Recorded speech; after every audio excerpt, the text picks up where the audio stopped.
Transmedia forum पर आप सभी का स्वागत करता हूं। रूस जैसे यूक्रेन वॉर में पिछले 2-2.5 साल से फंसा हुआ है, वैसे ही चाइना को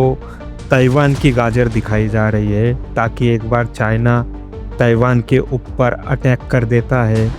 ताइवान को कैप्चर करने का प्लान जो है चाइना का वो एग्जीक्यूट कर देता है, तो वहाँ पर चाइना की इकोनॉमी को स्लो डाउन किया जाए, चाइना की ग्रोथ को स्लो डाउन किया जाए। वैसे ही भारत के लिए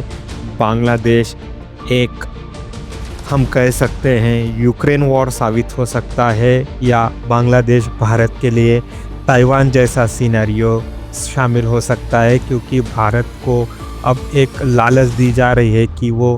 बांग्लादेश को इन्वेड कर दे, बांग्लादेश के ऊपर हमला कर दे, ताकि इंडिया की जो इकोनॉमिकल ग्रोथ हो रही है,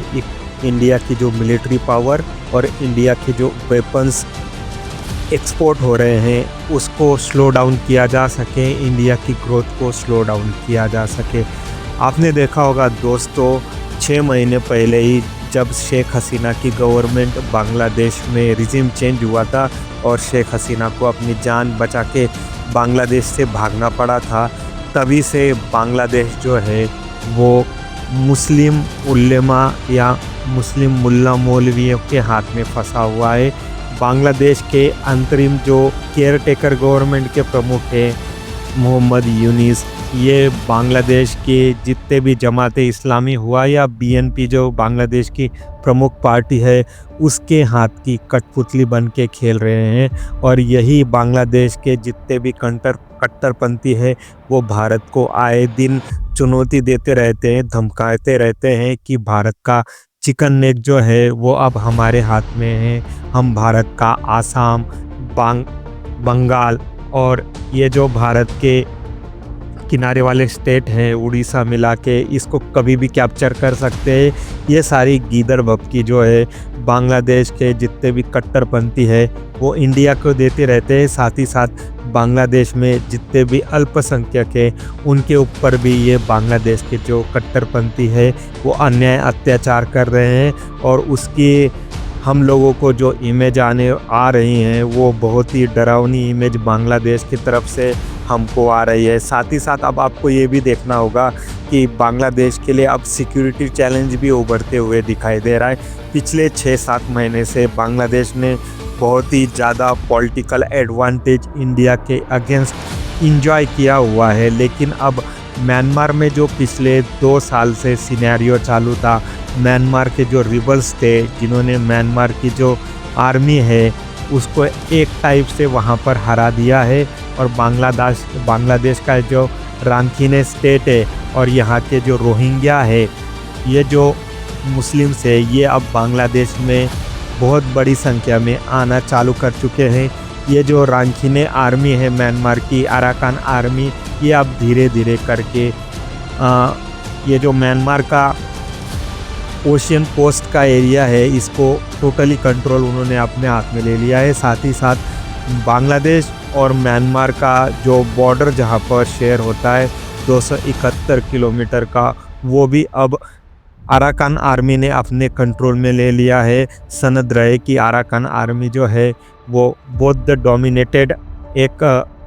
ग्रुप है जो कि रोहिंग्या मुस्लिमों को राखीने स्टेट में बिल्कुल भी बर्दाश्त नहीं करना चाहता, और वो वहाँ से उनको खदेड़ना चाहता है। इसकी वजह से बहुत ही ज़्यादा मात्रा में रोहिंग्या जो है वो अब बांग्लादेश में आना चालू हो चुके हैं। साथ ही साथ बांग्लादेश की जो आर्मी है वो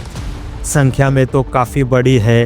कंपेयर करते हैं अगर हम अराकान आर्मी से, तो लेकिन अराकान आर्मी जो है पिछले 1.5-2 साल से वॉर कर रही है, युद्ध कर रही है, इसलिए वो वॉर ट्रेन आर्मी है। और बांग्लादेश की जो आर्मी है उसने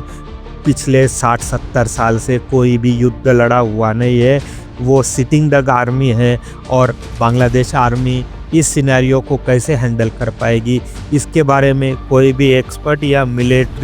एक्स मिलिट्री पर्सन क्लियरली बताता है कि बांग्लादेश में बहुत ही ज़्यादा टर्मोइल होगा, बांग्लादेश में बहुत ही ज़्यादा पैनिक क्रिएट होगा, और ये जो रोहिंग्या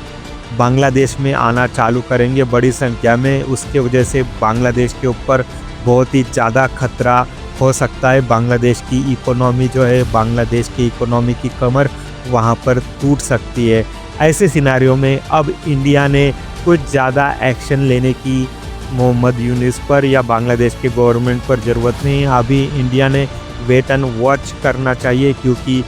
20 जनवरी को राष्ट्रपति बाइडेन रिटायर्ड हो जाएंगे, उनका कार्यकाल ख़त्म हो जाएगा और डोनाल्ड ट्रंप 20 जनवरी 2025 को अमेरिका का कार्यभार अपने हाथ में संभाल लेंगे। उसके बाद ही हमको देखना होगा कि बांग्लादेश की सूरत हाल कैसी होती है, बांग्लादेश में क्या नई सिचुएशन डेवलप होती है, उसके बाद ही इंडिया अपना वहाँ पर एक्शन ले सकता है। लेकिन इस सिनेरियो में आपको एक संक्षेप में बताना चाहता हूँ कि ये सारा जो अभी आप पूरे वर्ल्ड में पॉलिटिकल क्राइसिस देख रहे हैं, बहुत ही ज़्यादा उलट पलट देख रहे हैं, उसकी मेन वजह यह है कि अमेरिका जो है वो मिडल ईस्ट से निकलना चाहता है, लेकिन वो जाते जाते इज़राइल को मिडल ईस्ट की कमान दे देना चाहता है। इज़राइल को मिडल ईस्ट का सिपह सालार बना के जाना चाहता है, ताकि मिडल ईस्ट भी उसके जाने के बाद भी मिडल ईस्ट में अमेरिका का एक टाइप से वहाँ पर दबदबा बना रहे, एक अमेरिका का कंट्रोल वहाँ पर बना रहे। साथ ही साथ अमेरिका जो है वो आने वाले समय में अपना कंसंट्रेशन इंडो पैसिफिक